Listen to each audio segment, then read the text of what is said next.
Welcome everyone. Namaste.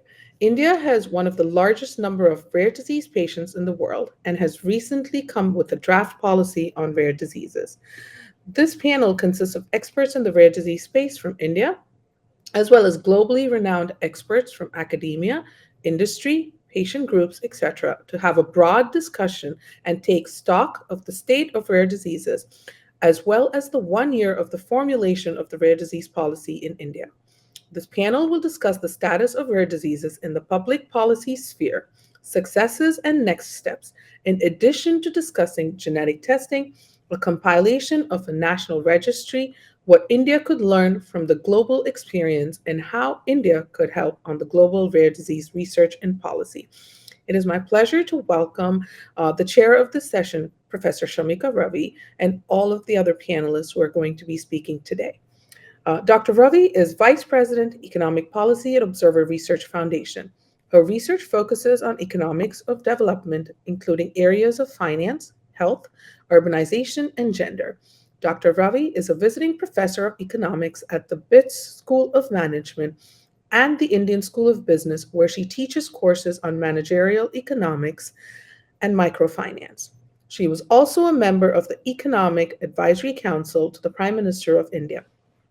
Dr. Ravi publishes extensively in peer reviewed academic journals and writes regular opinion pieces in newspapers, English and Hindi, for the wider audience of public policy. Her research work has been featured and frequently cited by leading global media outlets, as well as national and regional newspapers and magazines across India in different languages. Pleasure to welcome all the panelists who are presenting today. Dr. Craig Lipset was the head of the Clinical Innovation and Venture Partner at Pfizer on the founding Operations Committee for Transcelerate Biopharma and on the founding management teams for two successful startup ventures. During that time, Craig designed and launched multiple industry firsts, from the first fully virtual clinical trial for a new medicine to the first returning of results and data to research participants. He currently serves on the board of directors for the Decentralized Trials and Research Alliance, co-chair, Foundation for Sarcoidosis Research, and the MedStar Health Research Institute, and as well as on the editorial board for Therapeutic Innovation and Regulatory Science. Craig is an adjunct professor, assistant professor in health informatics at Rutgers University, and an adjunct instructor at the University of Rochester Center for Health and Technology.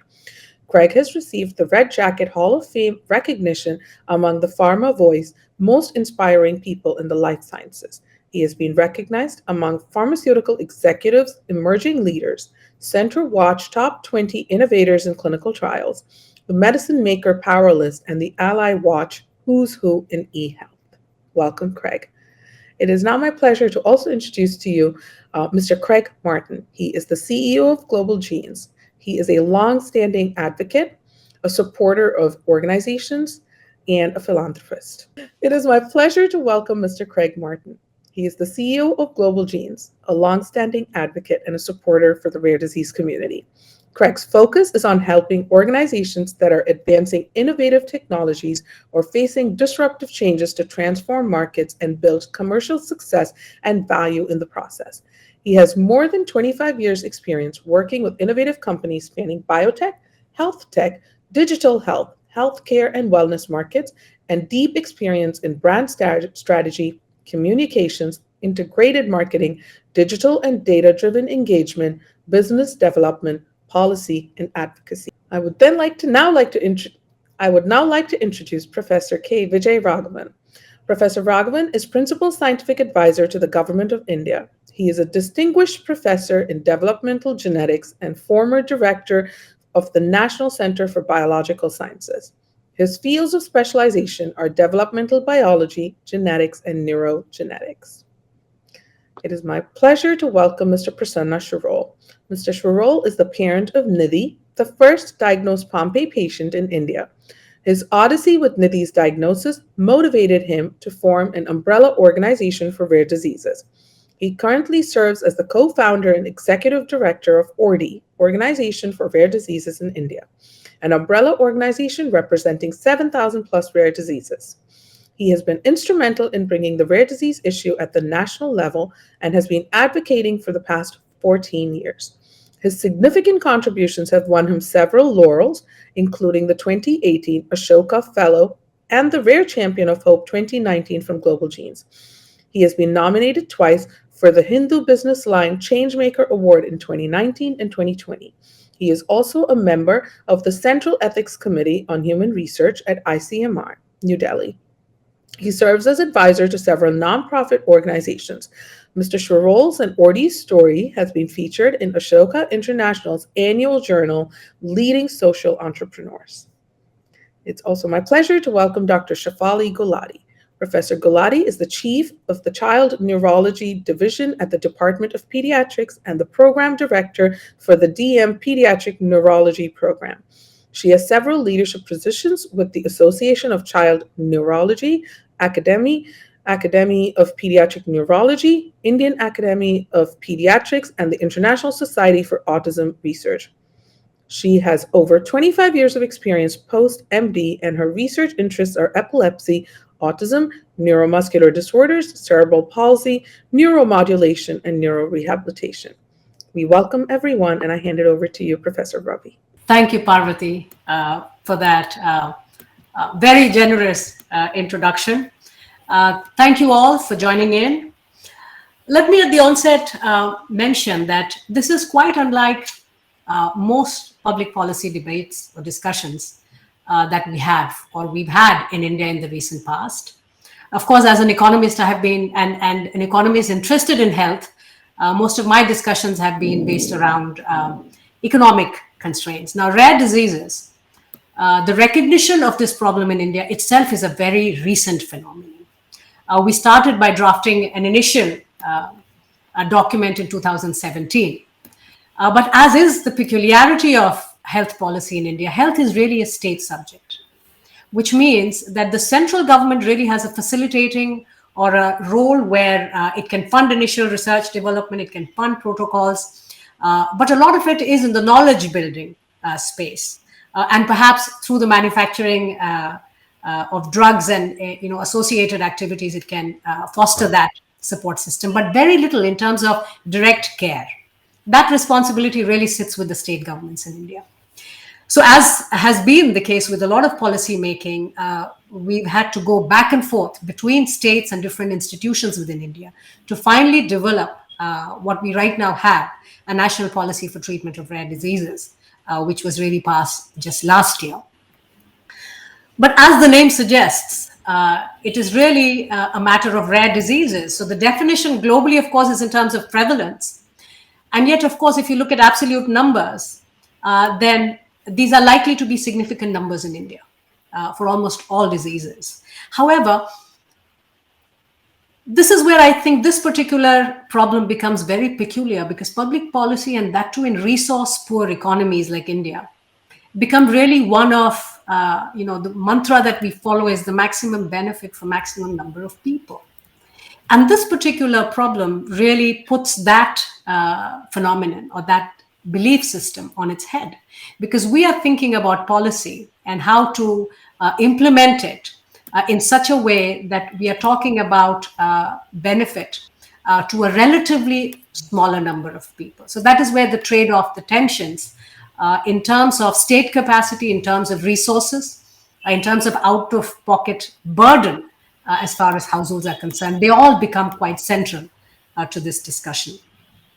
And this is where I think we have to learn and come at this problem from very different angles.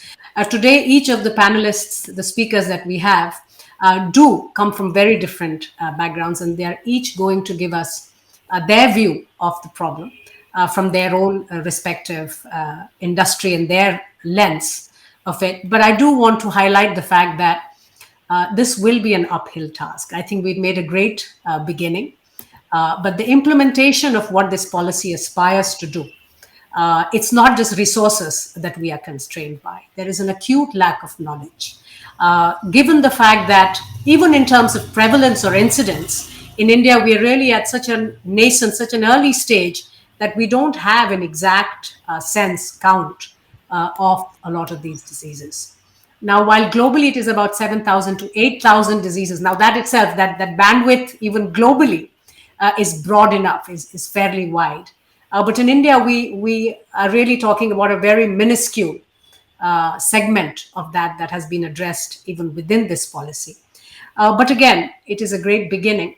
And we start off with Craig Lipset. Craig, if we can have your opening thoughts on this particular policy and what you think of rare diseases and how we should go about managing it. Thank you very much for the opportunity. It is truly an honor to join this esteemed panel for this important conversation. I just want to add my thanks for allowing me this opportunity. So my opening remarks will be based on some of my experience having led clinical innovation advisor, my current experience as vice president of a rare disease foundation, the Foundation for Sarcoidosis Research, my work with a large health system in the United States, where I'm vice chair of the MedStar Health Research Institute, as well as was mentioned, my work as the co-chair of the Decentralized Trials and Research Alliance. Despite those different affiliations, these views will represent my own perspective on this particular topic.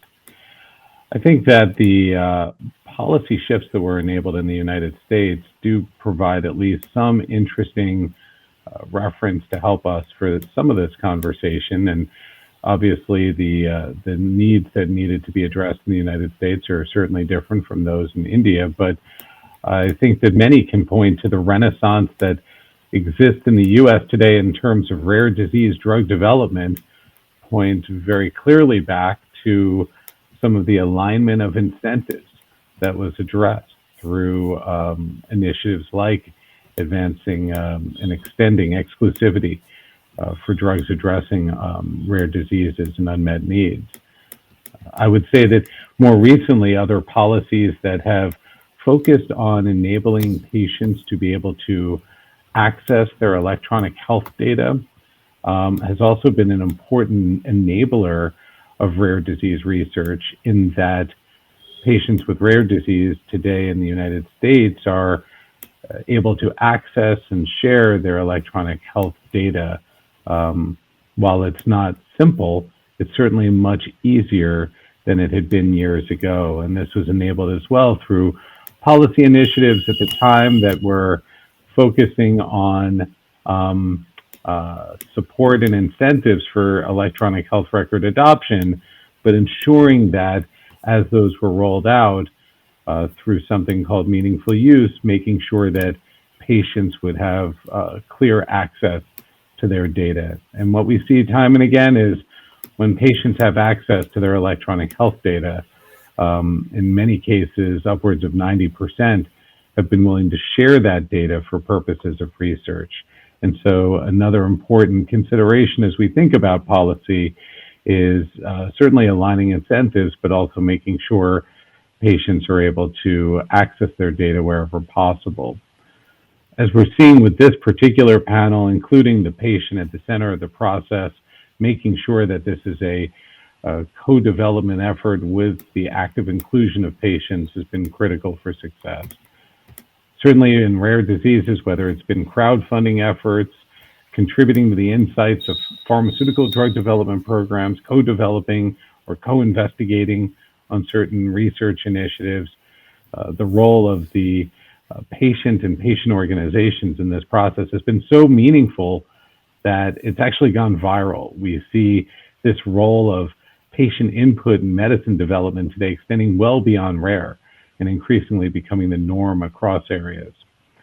The last note that I'll share has been that while many of these policies have been so important, many countries still struggle with equitable access to research across socioeconomic groups, geographies, and age. Certainly concerns that would resonate in a country as vast as India.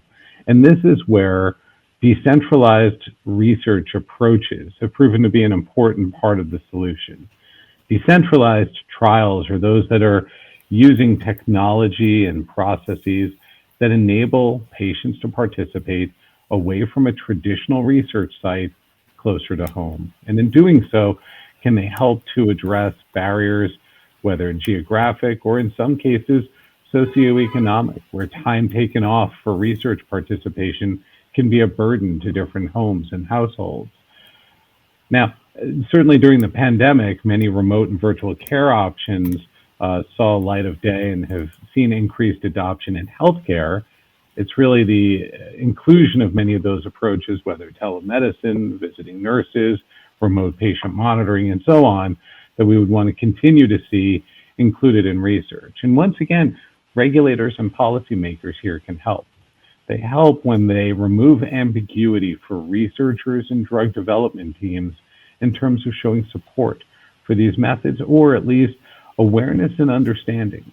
This doesn't mean that we can ever compromise on patient safety or data integrity in any of our research programs, but as long as we can have confidence in data integrity and patient safety to make sure that the research community is aware that these types of methods can be made available and included. And we've seen that successfully deployed by regulators and policymakers in the US, Denmark, Sweden, and other countries. I think it's a great opportunity as we're thinking about policy to advance not only rare disease research, but access to that research along the way. Thank you for this opportunity. Thank you, Craig. I think most of the points that you raised today, I think, a large part of it will be input into a lot of the work that our own ICMR is doing. Because they are leading the kind of trials and efforts that you did talk about. So thank you very much. We go next to Craig Martin. Craig, your opening remarks, please. And thank you very much for including us in this panel. It's an important topic when we consider the many needs facing patients and families in India and many other parts of the world. Global Genes, as our name reflects, is a global organization. We represent the perhaps more than 400 million rare disease patients around the world, with a focus on eliminating the burdens of disease for those families. And that includes helping to support more equal participation in policy and advocacy and research and development. As well as efforts to minimize and improve the diagnostic odyssey, which for many patients is a huge challenge, and increasing access to clinical trials and treatments around the world in an equitable way. We do this through capacity building to a large degree, education, connecting organizations, providing tools and resources that can help to advance those objectives. So in many respects, we're not as much a traditional advocacy organization as we are an empowerment organization. We really seek to help organizations to stand up and to be effective on their own behalf in advancing progress in their rare diseases. Actually, with that in mind, our founder, Nicole Boyce, visited India back in the spring of 2019, and Prasanna's shaking his head because he helped to really facilitate that visit and brought together, I think, some 40 different rare disease organizations from around India. And this, of course, predated the policy that's now in place. But the things that were pointed to in that discussion are many of the things that we're talking about today. The need to support early diagnosis through awareness and screening and testing. And if we don't know that a patient has a disease, it's really difficult to help them. So that's a critical first step. Providing access to medical specialists, which can be really challenging. And that's where technology can help in telemedicine and other remote types of tools that bring that access closer to people. We talked about sharing insights and the ability to share data and information to inform natural history studies and registries. So to Craig's point, we need to clearly support that. That was top of mind. Support for community building. So helping organizations to form, helping them to understand how they can play a role both in shaping policy as well as in driving drug development, even at its earliest stages. Building relationships with academia, researchers, industry, and regulators. So clearly this group has chosen that path and has made great progress there. But equipping then organizations to help advocate at the state level. This is something that I think is often overlooked, even in the U.S., which maybe has a more mature rare disease community. We often struggle with the difference between what happens at a state level and what happens at a national level, and the gaps that can create. And then just ensuring representation in policy discussions. So, these were all the things that were top of mind, and what's gratifying to see is that coming together with voices like yours and the involvement that you've had in shaping policy and continue to have in shaping policy, but also importantly in ensuring that policy has an opportunity to have impact. And Craig talked about in the US the importance of early legislation that created incentives, that created a business model, if you will, for rare disease, starting with the Orphan Drug Act of 1983, and really looking at pivotal pieces of legislation like this as a framework that we can then continue to build on and support. So really looking forward to the discussion and appreciate you having me as part of it. Thank you, Craig. Thank you for your remarks. Early diagnosis, what you mentioned, or the business model, these are the two things that, do stand out, quite striking.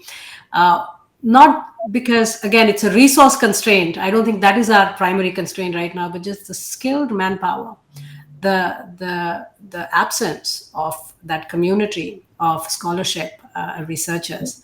So I think funding becomes almost like a second order problem right now for us, just not having enough specialists on the ground who can actually do these early diagnoses. And I think that makes the problem far more entrenched.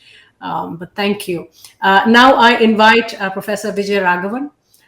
Vijay is in a very critical role right now. He heads the APEX funding arm of the government for research in higher education. And his inputs are very critical. So Vijay, if we can have your opening remarks, please. Thank you very much, Shamika, and really great to be here with everyone, particularly with leadership of people like Prasanna. The community of parents are very, very important here. Let me run through a set of points, some of which have been discussed, but put them into our context. And we have an enormous complexity which needs to be addressed in this, but also in everything else which we do, not just in health, but in every sector. So before I start, I'll tell you what the mechanism potentially is to address solutions to complex problems. If you layer on a map of India, our research institutions of the Department of Science and Technology, Biotechnology, Council for Scientific and Industrial Research, Medical Research, Agricultural Research, Atomic Energy, these will cover every part of the country. And together, they have expertise in every possible area of science and technology, including rare disease. And many of these organizations actually have established huge numbers of hospitals by the central government, in addition to what Shamika mentioned, states' own responsibility on health. So if you look at the Department of Atomic Energy, it has a large chain of cancer hospitals.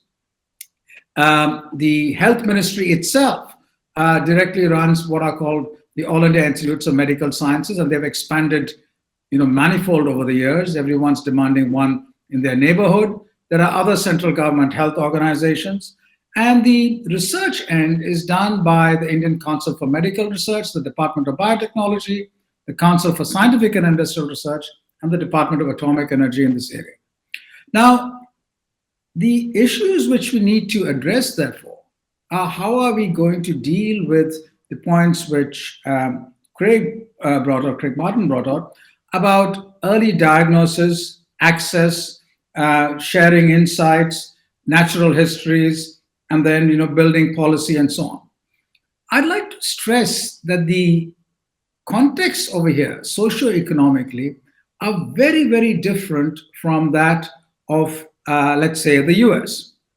Let's take one disease, such as sickle cell disease. Now, sickle cell disease, as you know, is present in specific socioeconomic groups in the world in the context of prevalence historically or currently of malaria and potential resistance to malaria. Now, you go to those endemic areas in India, typically in tribal areas, where sickle cell anemia is widely present. And in theory, it's a simple counseling decision, early diagnosis, and what has been done, for example, in Cyprus for thalassemia, where you give heterozygous people a yellow card and tell them, don't get married to another person with a yellow card, get married to someone with a green card. This worked very well in Cyprus. It just does not work in India. And the reason it doesn't work is if you actually go to the field and ask people in the list of their top 10 problems, where does sickle cell disease figure? It figures as number 100. There are many, many, many other problems which they are faced with, and this yellow card is least of their interest. So there, great progress has been made in some locations because of individuals working with local communities over the years and getting them to understand this as something which is treatable, and this has had progress in tribal communities, but it's taken a lot of years of integrating with tribal communities and the tribal communities taking ownership of the issue. So this is one kind of a rare disease. Now let me get into another kind of complexity, which I will be a little adventurous in this. The definitions of rare diseases were made at a time when our diagnostic capabilities, which link genotype to phenotype, were rather, I should say, early stage. And therefore, we found diseases which had striking phenotypes linked to specific genetic disorders or developmental issues or metabolic issues. But the phenotype, that is the presentation, had to be rather substantial. Today, the ways in which we document phenotypes, behavior or other kinds of external phenotypes or internal ones, have become so sophisticated, and their link to both other genes, which are not primary in causing the phenotype, and to nurture have become better and better documented. So the subsidiary list of rare diseases has expanded enormously for a combination of environmental reasons which impact on specific genetic backgrounds which are more or less sensitive. Lung disorders, asthmas are an example, and there are other kinds of diseases also where this happens. Now, in that situation, we have to address a broader definition in practical terms of rare diseases, which will have many people of certain kinds of presentations which are technically rare, but are more or less prevalent depending on the environmental context. Now, there's another issue which needs to be addressed, which Shamika nicely brought up, which is how does one put our resources in place? Now, India is shifting from a situation where our primary research challenge was infectious diseases to one where now it's lifestyle diseases. And lifestyle diseases, there's still a lot of infectious disease, and lifestyle diseases, again, can be exacerbated by context of rare diseases. Now, I'd like to end, my 6 minutes is almost up, by saying how do we go forward? There, I think the extraordinary opportunities which the National Digital Health Mission provide, the extraordinary demonstration of India's capability in developing diagnostics during the pandemic. There have been some very new cutting edge diagnostics which have been developed. And these capabilities, by the way, are widespread in our bio community. So it's not that developing diagnostics for any particular disease is not a problem. The problem is scaling and getting it down to the community level. So this is another thing which will happen. A digital health mission and diagnostics will take place. Treatment will have to move from a mindset which says, oh, this is a rare disease, how will I afford the treatment, to having both process and technology development here, and many labs are doing that, which can look at treatment in multiple ways and rather depend on the classical sources of treatment for the classically defined rare disease. So that research, the trials which was mentioned, which is so important, are all starting. I envisage, if this is done well, and herding these cats is a big challenge, so there's no guarantee it'll be done well. But if it were done well in a coordinated manner, this broader definition of rare diseases can also be addressed substantially well over the next 5 years. Thank you. Thank you. Thank you. Those were extremely insightful. I think, the distinction between the primary prevention and the secondary. So the primary being the yellow card example which you highlighted. I think they can be so cost effective if they do work, and we'll just have to find means of perhaps expanding on some of those. Simply because the secondary screening, the prevention, is that much more difficult for us, again, given the resource constraint, particularly at local level. But thank you very much, Professor Vijayaraghavan. They were extremely insightful comments. Now, I move to the next speaker, who brings in an entirely different and a very important perspective on this problem, which is from patients' perspective. I invite Prasanna Shirol. Prasanna, the floor is yours. Yeah, thank you, Shamika. First, let me thank the organizers for organizing this much needed discussion on the rare disease in India, and also giving me this opportunity to represent Indian patient community. As all of you know that my daughter Nidhi, who was diagnosed as a first Pompe patient way back in 2007, it took 7 years to diagnose after roaming across 40 hospitals in India. And the struggle in getting the compassionate access program from a only company which manufactures in US was huge. Finally, I was fortunate to get it. But later on, the managing the condition, because of the progressive nature, Nidhi went from a normal girl to ventilator, and then come back after the medication and started going to school and colleges with 2 machines and a ventilator. All these activities were taxing. Apart from this, we also had problems and issues with supportive care like scoliosis operation, immunosuppression therapy. Everything was taxing, not just on financial, but the entire family and whole lot of issues. And managing the professional life and hospital journey was not so easy. I was experiencing different horrible challenges, shouldering the financial burden in absence of a healthcare policy or insurance or any support from the government. So when you look at this, this is not my problem alone.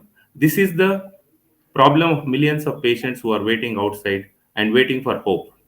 After struggling all these years, I co-founded organizations like Pompe Foundation, LSDSS. Then later in 2014, ORDA was inaugurated, thanks to Professor Vijay Raghavan, who inaugurated this to represent the entire rare disease community in India. So finally, with the efforts of all the parents, parent groups, policymakers, other stakeholders, and especially the medical fraternity support, we had several meetings with policymakers and also several rejections. But finally, after knocking the judicial route, we have a policy today, thanks to all those efforts by the government. But what does this policy means to a common man or a common patient like me? If you look at it, let me comment on the top 3 aspects when it comes to treatment, which is very, very important, while we can talk about various lot of issues on a long-term basis. The policy defines or policy has segregated all the conditions into 3 main groups. The first group, where they have provided support of 25 lakh rupees towards one-time interventions like any transplantation, lung or kidney, which is a very welcome. But this is only limited to BPL families. What it undermines is that every family eventually gets into BPL status, even if they are not one today. So no one can manage such a very high cost of medicines and treatment living with a rare disease. Secondly, the infrastructure to diagnose to reach level of transplantation even among these BPL families when they go to the government hospital or primary healthcare is absolutely nil. And secondly, the awareness among these government hospitals about the scheme itself is very negligible. A lot of effort need to be made. Fortunately, assume that somebody reaches a stage of transplantation. Most of these conditions require lifetime medicine, supportive medicine, and treatment, which this section of PPL cannot afford at all. If you look at overall, this is not useful to the BPL families. Coming to the second group, which are slightly lesser in cost of treatment but long term, which are left to the state. While we agree that state is a, I mean, health is a state, yeah. But if you look at our last 1 decade journey, we look towards central government for a rare disease policy, and even the state government were looking to central government for a policy in absence of clear guidance or any expertise among the state. Now, going back or pushing back a ball back to the state government, handful of patients in each category and in each state, if they start working with each state government, it may take another decades to sensitize them, and we still don't know when the treatment comes to. Finally, the third group, where the entire rare disease journey started in India, where the treatment was very costly, without any funding support, it has left to the crowdfunding as a solution. How can one imagine, wait for to raise funds to save our children when all these conditions are progressive? Every single day, every month delay in treatment, in case fortunately somebody gets diagnosed in right time, it's all irreversible repair. So ultimately, if you look at overall current situation, it is not fully supportive to the rare disease patients in terms of treatment. While the policy talks about a lot of vision, lot of long term, but we also need to address the issues on two immediately what is required on a short term goal and then start working on a long term, because there are other issues like newborn screening, early diagnosis, confirmed diagnosis, prenatal test, at least for the high risk pregnancies, because prevention is also important. So finally, if you summarize what is required in 6 points, is basically what we are looking at is treatment for treatable condition, newborn screening and other tests which is required immediately, at least for the high risk families and pregnancies, long term supportive care for non treatable, because 95% of the diseases are there is no drug at all, and encouragement and support to outreach, global clinical trials, and any other efforts which is in this field. And finally, the funding and encouragement to new drug development, because today if you start some research activity, it will only help us only after a few years, at least minimum after 5 years or 10 years or so. We have to start that activity if we have to see the future tomorrow. And last but not the least, the rehabilitation and consideration of our rare disease or genetic condition as invisible medical disorder, and if it can be included in existing RPWD Act, at least certain existing and minimal support can be extended to this community. As I told you, the wish list can go long, and we all understand that rare disease is not an easy subject. There is no tailor-made solution. It is like if you want to eat an elephant, you cannot eat a whole elephant. You need to cut into pieces. I think it is a right time to look at those small pieces, both at short term and long term, and look at a holistic, supportive, and inclusive rare disease policy, which truly, uh, supports the hope of millions of patients in India, so that the hope also becomes reality one day. With this, I close my remarks. Thank you. Thank you. Thank you, Prasanna. It's interesting you mentioned it took you 7 years to get a diagnosis. I must say, given the global data, Prasanna, that's the average that a parent takes in a country like the US. Uh, I dread to imagine what it would be like on an average in India. In India, it's a little bit also like a lamppost. We will find these diseases where we have the means to look for them, because we also have a vast mass out there. Given the nature of our public health and access to care, that clearly beyond the lamppost, it's very difficult to estimate what is the true prevalence and incidence of this. And I think that is where the beginning of the national registry is such an important one. I think we will talk a little bit in the Q&A session on this. But thank you very much for your remark. That brings me to Dr. Shefali Gulati. Now, Dr. Shefali Gulati is a doctor who's running several trials. She's leading some very fascinating research initiative at the All India Institute of Medical Sciences. And she has, perhaps one of the most interesting takes, because she's dealing with patients and all aspects of patient care. So Shefali, please, the floor is yours. Your opening remarks, please. Thank you, Shamika. I thank you and thank the organizers for giving me this opportunity to be sharing this platform with all of you. Rare diseases, are morbid conditions characterized by low prevalence, but many things are not known about it, little studied, and some of them don't have adequate therapy, and many whoever has is whichever is there is very expensive, and they sometimes called orphan diseases because of their low desirability of clinical and experimental researchers. And the prevalence is different. The definitions taken are different. In the US is less than 1 in 200,000, and in European Union 1 in 2,000 people. WHO defines in 1 less 1,000. And Office of Rare Diseases in the US, NIH and NORD is saying that more than 7,000 conditions are there and more than 30 million Americans are affected. Like the French have given that around 5,000 items, and Italians has characterized them into different categories like metabolic, genetic, and infectious. In India, many things are unknown, but in the National Health Portal now 1 in 2,500 figure has been quoted based on the evidence. Although the registry still started, the ICMR registry, we are also part of the ICMR registry, but the overall figures is 300 million people worldwide have rare disease, 72% have genetic reasons, and 70% of them are starting in childhood. That is what is important. I have some reservations regarding the use of this terminology, rare, orphan. Why should it be used? Why cannot we have other terms? Aren't they negative terms to begin with? So I have personal reservations about it. And I feel, as a pediatric neurologist dealing with all these children over 25 years and above, I feel the most important thing is early diagnosis, because early institution of appropriate therapies for the best possible clinical response is important.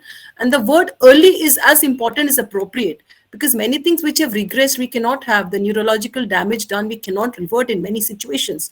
And other thing which I observe, that there is lack of genetic counseling and prenatal diagnosis.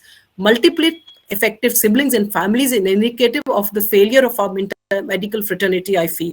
And we may be requiring to do newborn screening in some situations. This ICMR registry, which has come up, is a welcome step forward to understand the prevalence of the conditions and where they are, so that they can have appropriate resource allocation, have adequate trials and all. We have been a part of many global trials for the new definitive therapies over the last many years, and also part of humanitarian access programs of these prohibitive, expensive drugs. And besides the new definitive therapies, which we are always focusing on, we have to consider and very importantly see the holistic evaluation of the child and look for all the comorbidities which get missed. People are just chasing the definitive treatments. They're not bothered about the comorbidities. We have to provide multidisciplinary care across lifespan. A pediatric child, when it goes into become an adult, you have to provide proper transitional care, which is not there in India. We don't talk about palliative care, which is very important. In our country, this has to be looked into. The Ministry of Health and Family Welfare started a Center of Excellence in Advanced Research for Childhood Neurodevelopmental Disorders in the Child Neurology Division of Department of Pediatrics, AIIMS, New Delhi, partially funded by IIFCL as CSR, where we're trying to develop a consolidated registry for neuro and neurodevelopmental disorders, along with follow-up data for India and SAARC countries and other LMICs. We're collaborating with GOSH UCL for that. We're trying to empower the professionals pan-India and parents pan-India using technology, the website, e-modules, mobile apps, trying to develop advanced diagnostics with IIT Delhi and IGIB, and we are trying to develop through next generation sequencing for all these conditions, trying to develop virtual reality, augmented reality, AI based, robotic based, newer advances in therapeutics. And we also have a national 24/7 toll free teleconsultation, telehelpline for English and Hindi, trying to make it multilingual.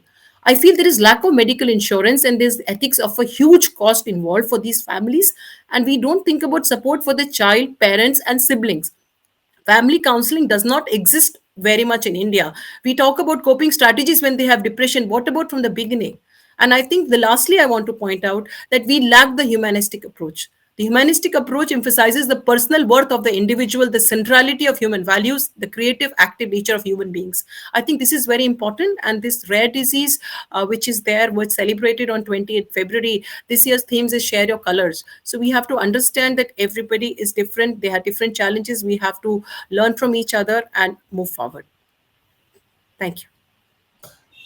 Thank you, Shefali. I think you brought out so many very pertinent aspects of this problem, and quite passionately. We do share it. We do share this passion, and I think at the end of it, eventually, we're all trying to move towards that better outcome. But again, as is the case, we are also jostling for mind space of policymakers, and I think that is where, when you say you take exception to the term rare disease, because by virtue of being rare, it's not a big problem, it's not a mainstream concern, and therefore it really gets parked on the back burner or somewhere, where I think, again, even in terms of within health policy making, I think this is such a difficult problem to really try and navigate.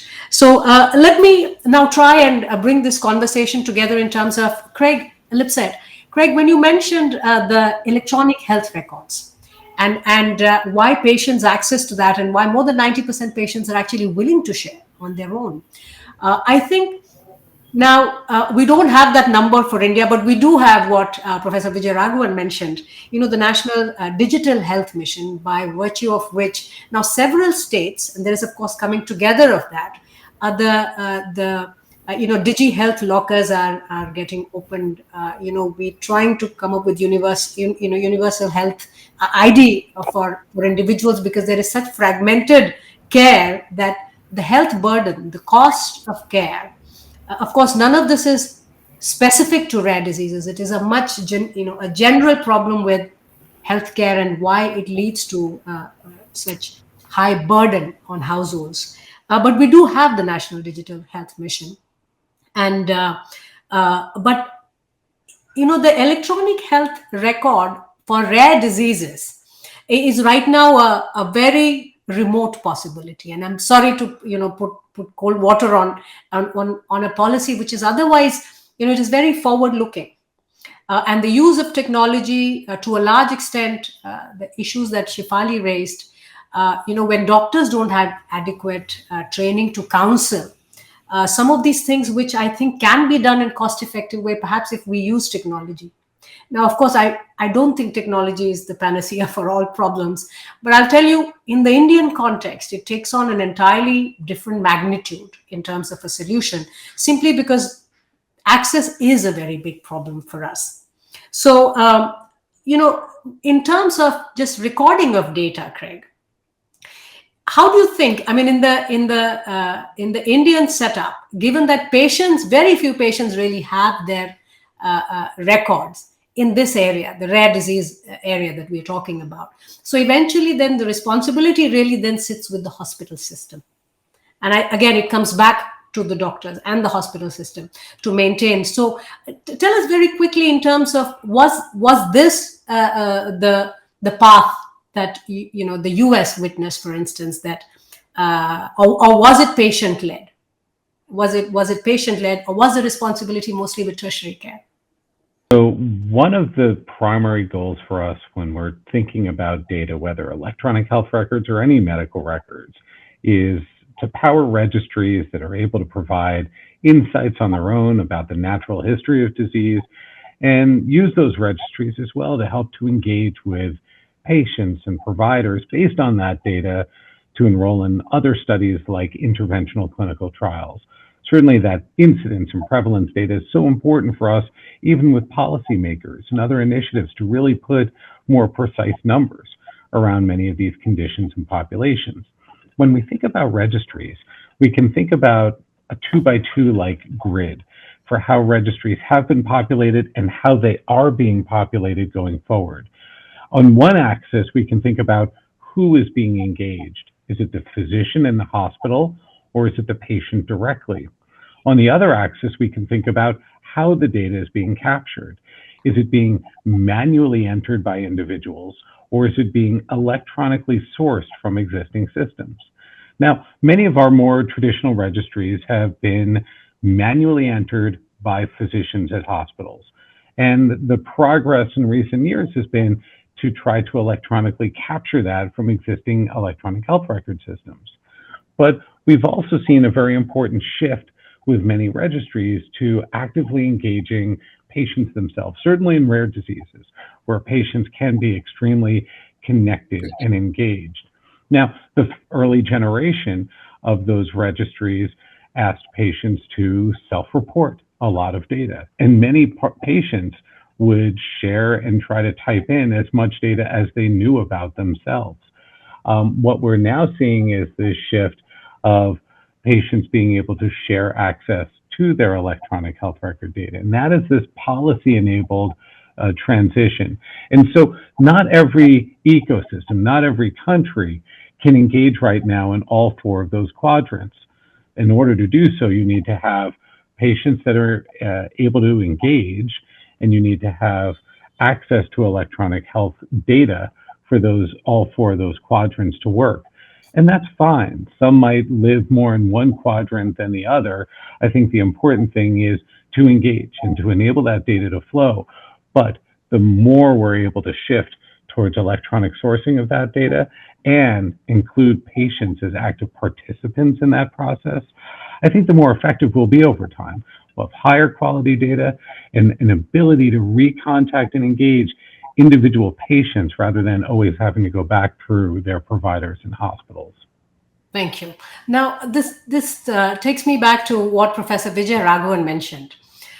You know, if patients are indeed, in Craig's example, are joining the electronic health record, or they're sharing their data willingly, because there is an incentive, there is an implicit incentive in the system where when they sign up for a trial, they are as a part of some treatment that is being tried out.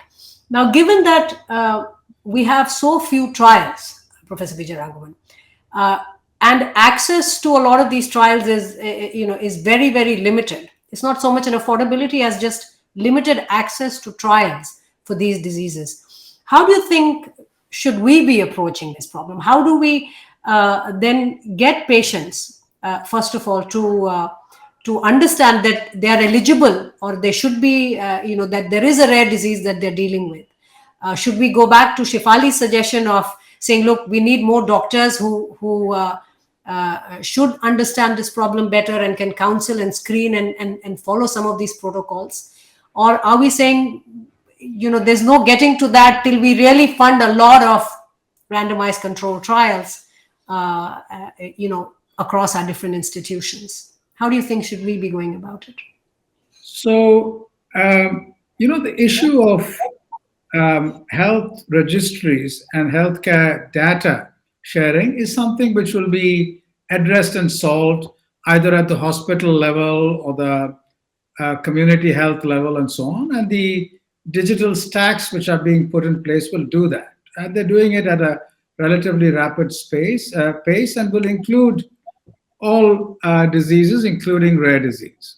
So that's a solvable problem, though it should not be minimized. It's an enormous problem, and it's being done at a national level. So it will take time, but it will have an impact. Now, the challenge is once you know, and diagnosis is still far behind, but once you know, what do you do? And your question is about trials specifically. The problem is that the numbers and their distribution is such that you need to have a new concept of what trials in these situations will be. And they will have to be participation in global network trials of various kinds. Now, that runs into all kinds of logistical roadblocks which can be solved.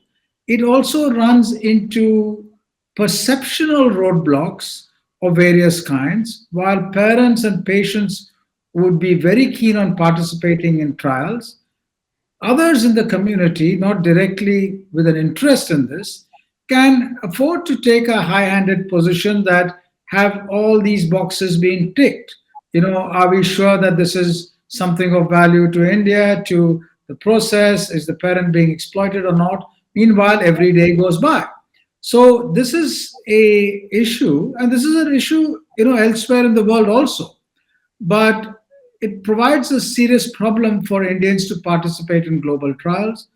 Indian trials, therefore, will have to take place in parallel. The Indian research community is there, but that requires an intellectual property partnership in a manner where one is much more flexible than companies are at this stage.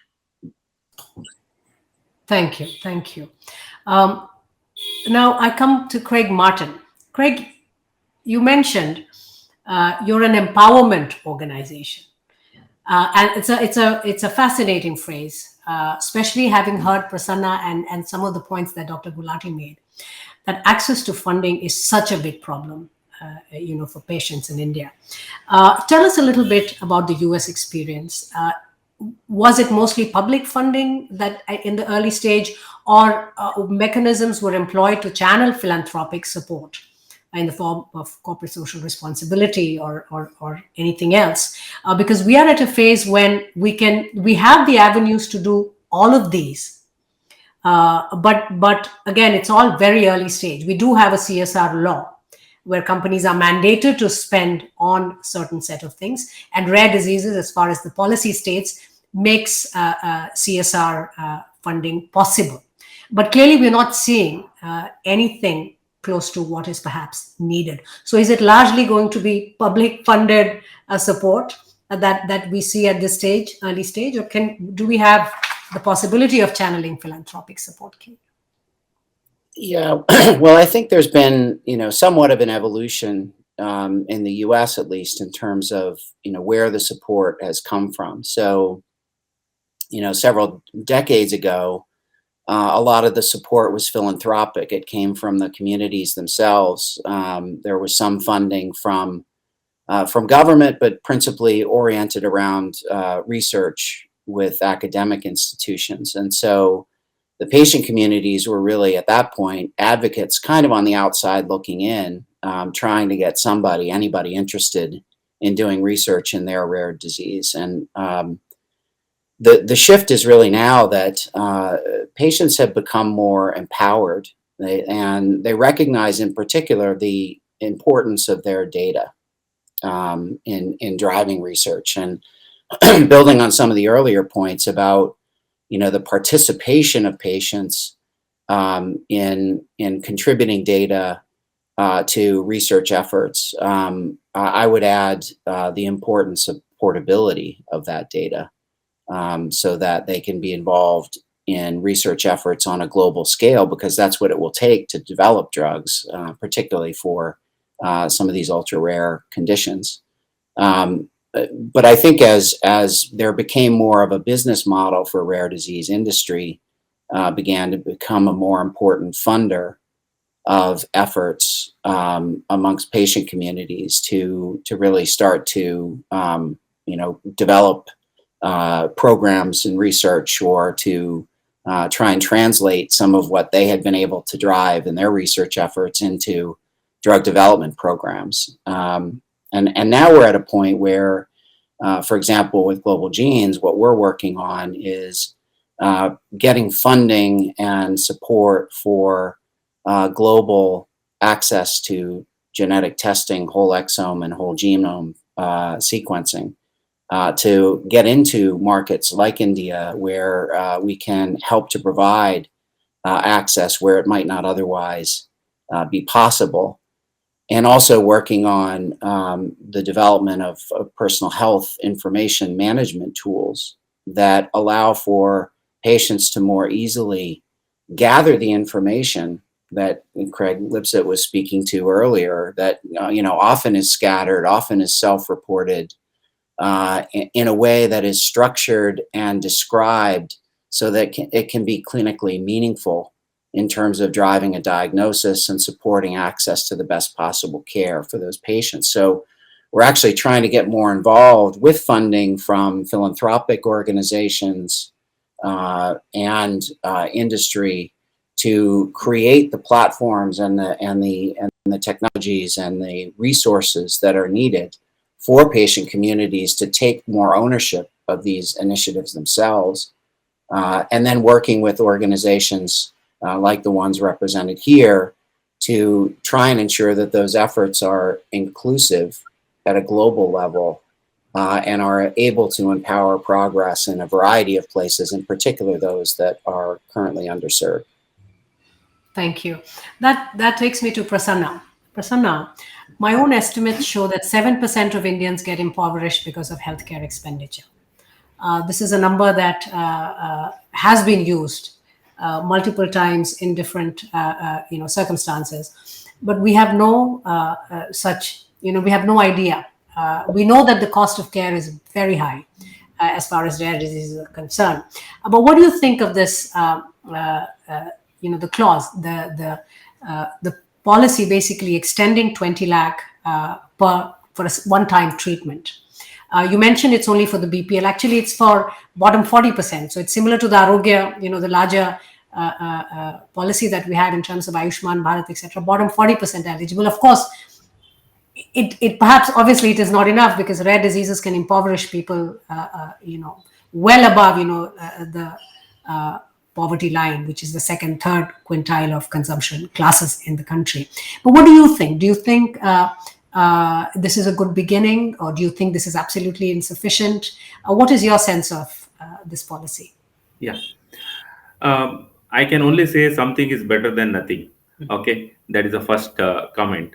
See, there is a buzzword or there is an assumption that all rare diseases are costly. It is not true. Okay. The cost of treatment varies from as low as 2,000-3,000 rupees per month to a crores. Okay. That's what I told. We need to segregate different disease condition. For example, IEMs, inborn error of metabolism. What we require is a simple special formula diet, which is now being manufactured by Indian companies itself. Instead of 6,000 rupees a tin, now it is available at 1,200-1,300 rupees a tin. Okay, that is one segment. Second one is medium, where we require growth hormone injections, certain supplementaries, hormone IVIGs kind of a thing, which cost maybe 30,000-40,000 rupees a month, which goes up to 5 lakh rupees a year. Then there are other side, the costly drugs, which are long term and other things. So at least we expect that the government start taking care of this lower end segment where it is easily reachable. For example, if you talk about PMJY coverage of 5 lakh rupees, most of this 20-30% of the conditions gets covered in those. Only thing we have to make provisions in the existing scheme of both central government and state government. We don't have to reinvent the wheel. Is only making provisions. Okay, now genetic conditions, IAMs, or certain list of condition as the medical experts decide should be allowed, so that the state government immediately can start treatment as early as tomorrow morning. Then there is a cost of 5 lakh rupees, 10 lakh rupees. I think we need to tinker certain insurance and co-pay model where everybody chips in, and they're easy to raise certain funds, and some of the parents also can afford. Then the third part you mentioned about 40% coverage. Even if you look at the PMJY coverage, they're all marginal workers who have certain income better than the BPL. Like for example, plumber, electrician, and other thing. Even those people cannot, afford the long-term care and treatment. As I told you, 25 lakhs is one time. It's only for intervention. But all these conditions, irrespective of the size of, cost of medicine, require a lifelong. And also, a lot of other intervention therapies, occupational therapies, rehabilitation, home care, home support. There is a huge laundry list. I think for that, a separate budget and funding is required. I'm not saying that you should treat all diseases overnight, but at least start looking at low-hanging fruits and then go forward. Thank you. I think we will have to look at perhaps newer financial instruments given the nature of the expenses. Shifali, last, but I think the most important question. You mentioned this number 300 million, such a striking number. And yet, because we have just started the national registry, we are at a very early stage. Shifali, is there any estimate of what this number might be for our country? It is anybody's guess. There is no estimate for these rare diseases, but I'll tell you that for neurodevelopmental disorders, in which some rare diseases are part of that, that we have done as a part of the INCLIN study. I was the network coordinator for that. In that, you had things like neuromuscular disorders, and many of the like autism and all will also come. So in that, we found the prevalence of 12% in the age group of 2 to 9 years, and that time we had collected the data by population proportionate by size sampling in that Indian study from 5 sites representing different parts of the country, the hilly, rural, urban, tribal, coastal, all of the 5 sites. So in that, when we extrapolated the numbers, because that year when we collected the data, it was in 2011, we had a census in that year. So about 176 million children were there in the age group of 2 to 9 years. So the 12% came as 22.3 million, out of which 1/5 of them had more than one condition. That's why I was talking about comorbidities has to be seen. So, and if these are only 2 to 9 years, so they are lasting across lifespan. So they will be, the number will be humongous. Many rare diseases get covered in that because they will be, overlap. So the number is going to be really huge. Thank you. And I think, again, at the end, we will wrap up by basically saying that we are talking many things so far based on anecdotal evidence, based on theory, because we know that these diseases are of a certain nature, at least as far as financing and care is concerned. But the biggest gap that we have to overcome right now in India, as far as rare diseases are concerned, is getting a sense of what the incidence, what is the prevalence. And I think towards that, we have made a great beginning, but I hope we will meet again soon, perhaps in a year and a half, and we will have a better sense of what this magnitude is and what is the nature of this beast that we are dealing with in India. But I do think this policy is a good beginning. And well begun is half done. So thank you all for your time.